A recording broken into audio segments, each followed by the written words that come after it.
Aksi nyata implementasi budaya positif di sekolah oleh Hera Sahriawati dari SMK Negeri 1 Arosbaya, CGP Angkatan 4, Kabupaten Bangkalan.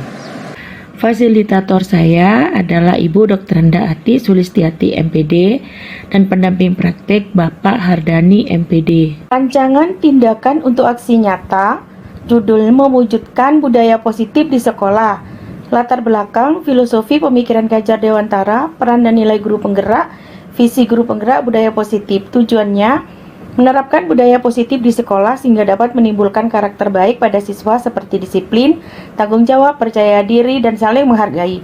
Mewujudkan kepedulian, mengontrol diri sendiri dan orang lain, menjaga motivasi untuk semangat, mengikuti pembelajaran di kelas. Tolak ukur terbentuknya keyakinan kelas, karakter baik yang menjadi budaya positif, keaktifan siswa berbudaya positif. Lini masa yang akan dilakukan: 1. Melakukan perencanaan peran dan nilai guru penggerak. 2. Mengkomunikasikan perencanaan kepada kepala sekolah. 3. Melaksanakan tindakan aksi nyata. 4. Melakukan evaluasi dan refleksi. Dukungan yang dibutuhkan dari stakeholder, orang tua maupun media. Aksi nyata mewujudkan budaya positif di sekolah. Selamat menonton.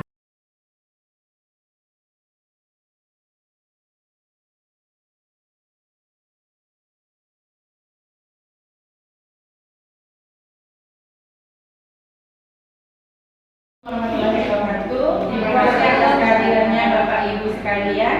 Dalam kesempatan kali ini saya akan mempresentasikan tentang budaya positif. Yang visi saya berkaitan dengan visi saya itu mewujudkan budaya positif di sekolah. Bagaimanakah itu? Apakah budaya positif itu? Dilatar belakangi oleh filosofi Gadjar Dewantara dan juga nilai dan peran guru penggerak.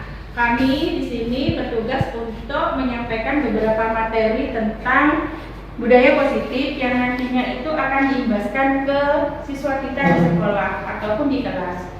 Yang pertama, kita harus mengikuti perubahan paradigma, di mana perubahan ini disampaikan oleh Dr. William Glasser dalam teori kontrolnya atau kontrol teori. Yang pertama, guru harus memberikan ilusi bahwa guru itu mengontrol murid. Jadi, sebagai guru kita harus mengontrol murid. Kemudian, guru harus punya ilusi bahwasanya semua penguatan positif, efektif, dan bermanfaat. Jadi, kita harus punya pandangan positif. Kita harus berkhayal yang positif. Kemudian, guru punya ilusi bahwa kritik dan membuat orang merasa bersalah dapat menguatkan karakter. Kemudian, guru harus membuat ilusi bahwa orang dewasa memiliki hak untuk memaksa. Kemudian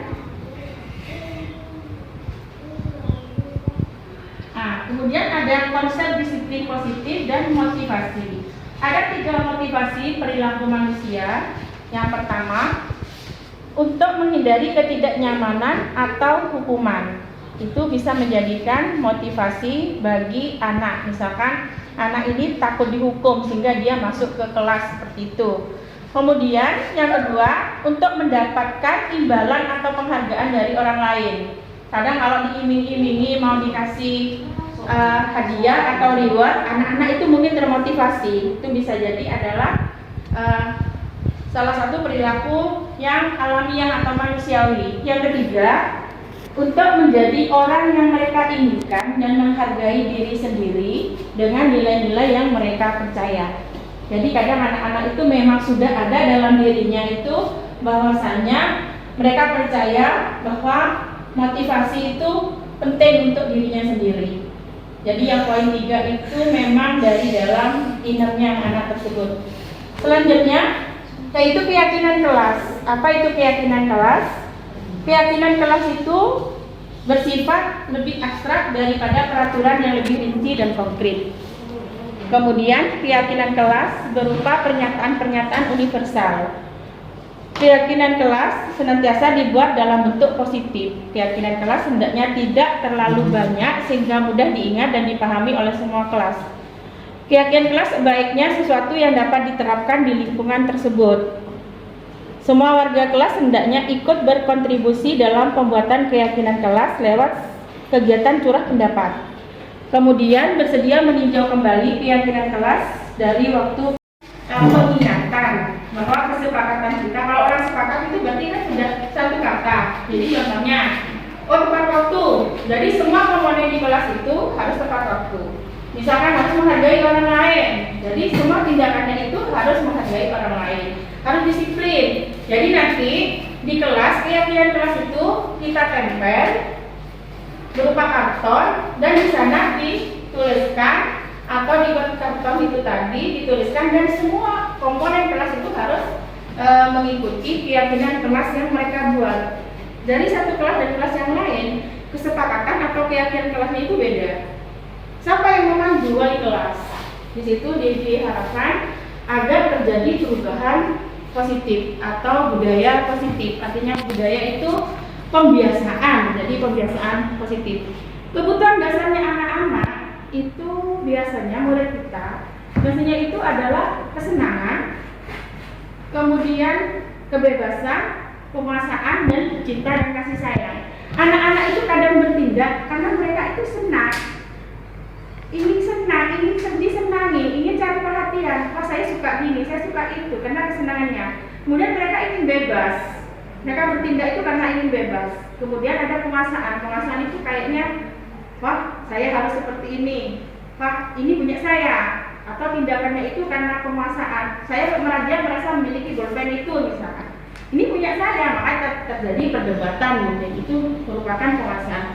Kemudian yang utama adalah anak-anak itu butuh cinta dan kasih sayang. Jadi guru itu juga harus memperhatikan bahwa anak itu kadang ada yang cari perhatian. Di kelas itu ada yang cari perhatian, ada yang ingin disayangi, mungkin karena kurang dari orang tuanya. Jadi sebagai guru kita harus memberikan kasih sayang itu. Kemudian, nah ini adalah tindakannya. Tindakan guru ke depannya itu adalah tindakan restitusi. Apa itu restitusi? Restitusi yaitu proses menciptakan kondisi bagi murid untuk memperbaiki kesalahan mereka sehingga mereka bisa kembali pada kelompok mereka dengan karakter yang lebih kuat. Restitusi juga adalah proses kolaboratif kerjasama yang mengajarkan murid untuk mencari solusi untuk masalah dan membantu murid berpikir tentang orang seperti apa yang mereka inginkan dan bagaimana cara harus memperlakukan orang lain. Itu menurut dosen pada tahun 2004 dan 1996 itu restitusi. Jadi anak itu diarahkan dengan kesalahannya itu mereka menemukan bahwasanya mereka telah melanggar kesepakatan kelas tadi seperti itu. Jadi ada 3 langkah untuk restitusi. Yang pertama, menstabilkan identitas. Jadi anak itu jangan dimarahi. Dia harus distabilkan. Misalkan kita semua akan melakukan hal yang terbaik yang bisa dilakukan. Seperti halnya kemarin yang saya contohkan di video, ada itu siswa datang terlambat karena dia melihat drama Korea. Nah di situ jangan langsung kita marahi. Anak itu akan takut untuk terlambat lagi. Jangan berikan rasa takut pada anak. Jadi kita menstabilkan identitas. Bagus nonton video itu, tetapi kalian, nah akan seperti itu. Jadi kita itu sebagai guru harus mengayomi. Jangan ada kata marah ataupun hukuman. Itu maksudnya berdampak ke psikis dan mentalnya anak. Seperti itu. Kemudian validasi tindakan itu. Semua perilaku itu ada alasannya. Kita bisa tanyakan anak tersebut. Kenapa terlambat? Kenapa melakukan ini? Kenapa melakukan itu? Seperti itu. Kan akhirnya yang terakhir itu menanyakan keyakinan. Nah kalau kalian melakukan seperti itu, pelanggaran ini atau tidur di kelas, keyakinan apa dari kesepakatan kelas itu yang telah kalian langgar. Jadi kita mengarahkan dari kesalahan mereka, identifikasi masalah itu tadi. Dari kesalahan itu mereka belajar untuk tidak mengulangi lagi. Seperti itu, lebih diarahkan ke sana. Jadi selanjutnya adalah yang kita kenal dengan langkah segitiga restitusi tadi itu. Jadi yang pertama, stabilkan identitas, validasi tindakan yang salah, menanyakan keyakinan.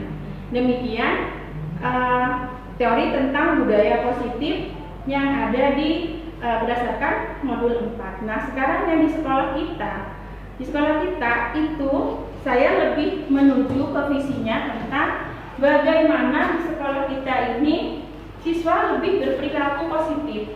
Karena pada dasarnya tidak memungkiri latar belakangnya adalah anak-anak itu banyak sekali yang berlatar belakang orang tuanya itu tidak di rumah, jadi banyak yang merantau. Jadi istilahnya guru itu sebagai sumber pengetahuan mereka, sumber untuk merubah perilaku mereka. Jadi kita sebagai guru harus bergerak untuk membuka hati anak-anak kita dengan tidak menghukum, tapi memberikan konsekuensi atas tindakan mereka. Jadi seperti itu, sehingga kita akhirnya bisa merubah siswa dengan budaya-budaya positif, sehingga mereka ikut menjadi berpartisipasi dan aktif nantinya menjadi profil pelajar Pancasila untuk menyongsong kurikulum paradigma baru ya Bu Mary ya, untuk tahun ajaran 2023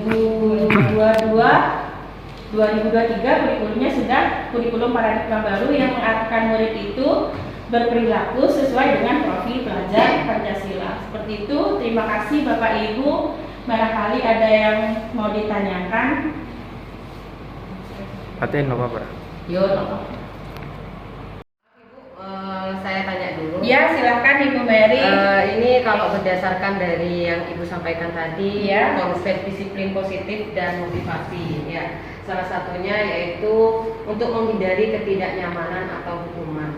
Memang kalau melihat dari poin nomor 1, Ya. saya menjadi apa ya?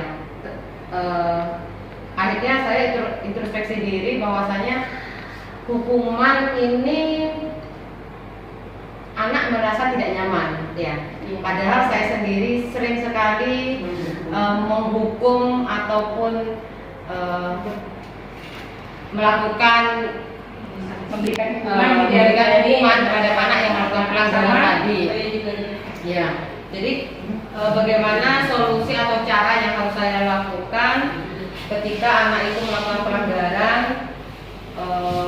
yang tidak tidak memberikan hukuman kepada siswa. Iya, Mary, terima kasih. Saya juga awalnya gitu sebelum mempelajari modul ini, saya juga setelah membaca modul ini saya sadar selama ini saya memang banyak menghukum anak-anak. Jadi anak-anak telat itu saya berita. Kadang pun mungkin Bapak Ibu guru yang lain sama halnya dengan saya. Kadang pun ada yang disuruh menyapu atau lain sebagainya gitu ya. Atau kadang ada hukuman fisik, malah ada push up seperti itu. Sama-sama saya juga seperti itu. Nah di sini makanya diberikan budaya positif, diberikan modul ini. Tugas saya di sini untuk mendiseminasikan bahwasannya di modul budaya positif ini ada yaitu yang namanya restitusi tadi. Yang namanya restitusi. Ini juga ya sebenarnya ada semacam restitusi tadi dan kebutuhan dasar daripada siswa. Jadi berdasarkan restitusi ini, anak-anak itu harus kita sayangi. Jadi kita tuh harus menegurnya dengan kalimat yang halus, yang jangan sampai merasa anak itu merasa bersalah. Jadi yang diinginkan dari budaya positif ini adalah kita memberikan perhatian yang lebih terhadap anak. Jadi kita tuh sebagai among, sebagai penuntun, ternyata menghukum itu malah kadang itu membuat anak itu merasa bersalah, kemudian masuk ke psikisnya si anak, sehingga anak tersebut tidak merasa diperhatikan. Banyak juga faktor-faktor lainnya. Jadi hukuman ini akan dirubah ke membudayakan hal positif. Kita bergerak bersama menjalankan restitusi. Jadi anak itu diarahkan untuk ke bagaimana dia menyadari kesalahannya itu. Setelah menyadari apakah yang dilakukan itu baik atau tidak, setelah itu apa perubahan yang akan mereka buat selanjutnya. Jadi tugas kita nanti seperti itu. Sehingga dengan adanya ini saya mungkin dan dari pemikir-pemikir yang ada di atas pembuat kebijakan menginginkan guru itu lebih mengayomi pada siswa tanpa adanya hukuman seperti itu. Kira-kira jawabannya seperti itu. Sehingga setelah adanya diseminasi ini, kita semua itu lebih ke anak itu lebih halus lagi bahasanya. Jadi anak melanggar keyakinan kelas atau keyakinan sekolah, nanti kalimatnya itu sudah ke keyakinan, bukan peraturan lagi yang sudah disepakati bersama. Jadi langsung anak itu sadar bahwasanya kesalahannya itu akan menjadinya yang lebih kuat lagi, menuju mengarahkan anak itu lebih sadar. Itu kira-kira jawabannya dari. Soalnya kadang kalau anak itu tidak dibuat menyadari kesalahannya, itu seakan-akan nanti akan mengulangi lagi. Iya. Memang dari awal itu tidak gampang bagi kita untuk merubah perilaku ya, gitu. Tidak gampang bagi kita untuk merubah perilaku. Tapi dengan ini, mari kita coba tahap demi tahap bagaimana memahami anak. Jadi anak itu biar belajar dari kesalahannya untuk memperbaiki diri. Jadi itulah fungsinya, arahnya yang kenapa semua guru penggerak itu nanti wajib diikuti oleh Bapak Ibu guru, karena nanti itu juga ada filosofi, ada pola pikir yang diberikan di sana agar kita itu bagaimana tahu bagaimana mengarahkan anak lebih santun dengan berperilaku baik. Seperti itu. Jadi Bapak Ibu nantinya harus ikut. Jangan bingung sama tugasnya, ilmunya yang harus kita dapatkan, bahwasanya seorang guru itu harus menuntun anaknya, among pada anak didiknya, seperti itu. Terima kasih.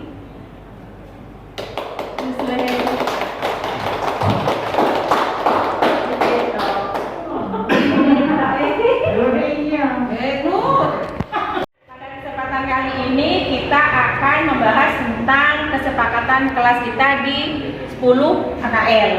Ya, kalian boleh menginspirasikan kalian pengennya kesepakatan kelas itu yang bagaimana. Jadi silakan mulai dari siapa? Ibu. Yuk silakan Safira. Melaksanakan kebersihan kelas, Ibu. Melaksanakan kebersihan kelas. Jadi masuk piket kelas ini ya. Iya. 1. Piket kelas dilaksanakan. Yuk, Ibu tulis kesepakatan kelas. Yuk, yang kedua. Ya. Datang tepat waktu. Oh, tepat waktu. Oke, tepat waktu. Yang ketiga. Yuk, ya. Namanya? Ya, kedisiplinan. Jadi disiplin ya. Disiplin itu dalam arti memakai baju sesuai jadwalnya, gitu ya. Mengikuti semua peraturan atau kesepakatan sekolah, gitu ya. Sepatu harus warna hitam. Ada lagi? Ya. Saling menghormati, betul. Ya. Saling menghormati. Menghormati itu bukan hanya ke teman, ya, bukan hanya ke teman, tapi ke guru lain. Jadi kalau gurunya datang, kalian harus bersikap sopan santun. Oke, masuk ini. Sekarang yang kelima, siapa? Ada lagi? Yang jawab? Ya, siapa lagi? Ada ide lagi yang mana? Kira-kira apa? Ya, oke. Solidaritas tinggi. Oke, solidaritas tinggi. Solidaritas, gitu ya. Apa maksudnya solidaritas tinggi ini? Kalau ada temanmu yang sakit, gitu ya, kepedulian, gitu kan ya? Atau peduli. Kalau ada temanmu yang jatuh, dibantu. Kalau ada temanmu yang sakit, dikunjungi, gitu ya. Jadi kekeluargaan masuk juga ya. Ada lagi? Usulan lagi? Nah ya, sementara ini ya. Jadi kesepakatan kita ini 5. Nanti ini dibuat di karton, kita tempel di belakang. Terima kasih anak-anak. Assalamualaikum warahmatullahi wabarakatuh. Waalaikumsalam.